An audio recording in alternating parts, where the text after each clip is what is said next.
jemaat yang dikasihi Tuhan, jumpa lagi di Lensa Fata Guntung Payung. Apa kabar saudara-saudari sekalian? Semoga selalu dalam keadaan sehat dan diberkati Tuhan. Mengawali aktivitas kita di hari ini, mari kita melandasinya dengan firman Tuhan. Namun sebelum itu, kita satu di dalam doa. Terima kasih Tuhan Yesus, Engkau sudah boleh membangunkan kami di pagi hari dalam keadaan tubuh yang sehat dan kuat. Tuhan, kami percaya bahwa ketika kami ada di hari ini, itu karena pertolongan Tuhan. Untuk mengawali seluruh aktivitas hidup kami mau melandasinya dengan firman-Mu. Buatlah kami jemaat-Mu yang mendengarkan firman ini sungguh-sungguh melakukannya di dalam hidup dari hari lepas hari. Di dalam nama Yesus Kristus kami siap mendengarkan firman-Mu. Amin. Jemaat yang dikasihi oleh Tuhan, hari ini pembacaan kita terambil dari Kisah Para Rasul 13 ayat 13 sampai ayatnya yang ke-25. Kisah Para Rasul 13 ayat 13 sampai ayatnya yang ke-25. Diberikan tema, lakukanlah segala kehendaknya. Dan fokus ayat perenungan kita saat ini terambil dari ayat 22b. Ayat 22b yang berbunyi demikian. Allah mengangkat Daud menjadi raja mereka. Tentang Daud, Allah telah menyatakan, aku telah mendapat Daud bin Isai, seorang yang berkenan di hatiku dan yang melakukan segala kehendakku. Demikian firman Tuhan. Jemaat yang terkasih dalam Tuhan Yesus Kristus, tugas dari seorang pelayan bukan hanya memberitakan firman saja, melainkan ia juga harus melakukan firman itu di dalam kehidupan lepas hari. Sehingga seorang pelayan itu dapat menjadi contoh nyata bagi jemaatnya. Hal yang demikian juga yang dilakukan oleh Paulus dan kawan-kawan sepelayanannya.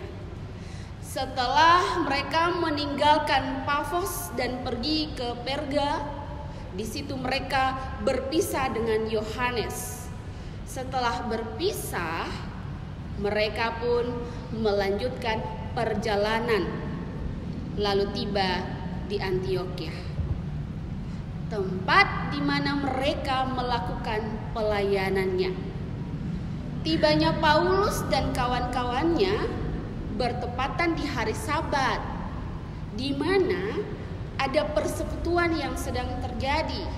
Di dalamnya sedang membacakan hukum Taurat dan kitab nabi-nabi. Paulus dan kawan-kawannya pun mengikuti persekutuan itu. Dan ketika diberikan kesempatan untuk memberikan pesan, Paulus pun berdiri dan memberikan pesan yang dijelaskan dalam ayat 16 sampai ayatnya yang ke-25. Maksud dan tujuan pesan yang disampaikan Paulus yaitu setiap umat Tuhan harus percaya kepada janji Allah. Janji Allah yang sudah dinyatakan dalam kehidupan mereka. Janji itu juga yang hadir bagi segala keturunan umat pilihannya. Tujuannya, Paulus mengingatkan jemaat ini agar mereka juga sadar bahwa Allah selalu menolong mereka.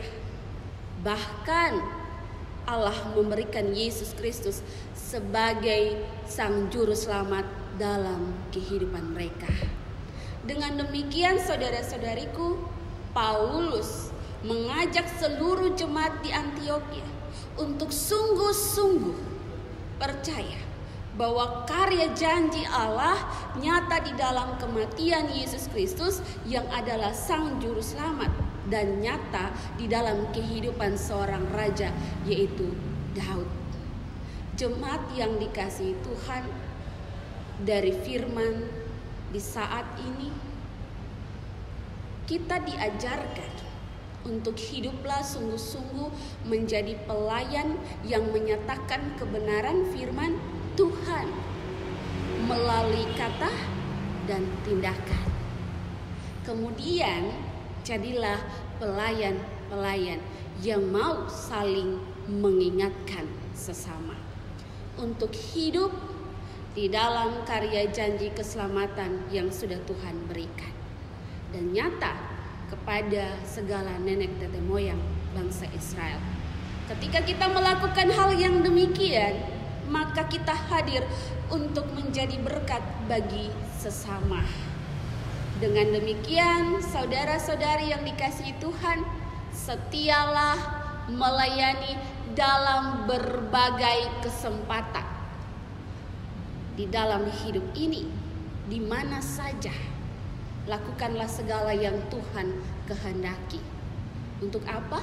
Untuk membangun persekutuan, keutuhan gereja, dan juga keutuhan kita semua. Demikian firman Tuhan di pagi ini yang kita renungkan secara bersama-sama. Tuhan Yesus memberkati. Saudara-saudari yang dikasihi Tuhan, mengakhiri renungan kita di saat ini, mari kita satu di dalam doa. Kami percaya Tuhan, ketika kami hidup di dalam firman-Mu dan kami melakukannya, maka Engkau akan memberkati seluruh kehidupan kami. Bahkan seluruh perjalanan yang akan kami lalui di hari ini dan segala aktivitas yang akan kami lakukan. Tuhan hadir di dalamnya. Tuhan, kami percaya firman yang sudah kami dengarkan, kami mau melakukannya di dalam kehidupan beriman kami dari hari lepas hari. Terpujilah Tuhan Yesus Kristus, haleluya, amin.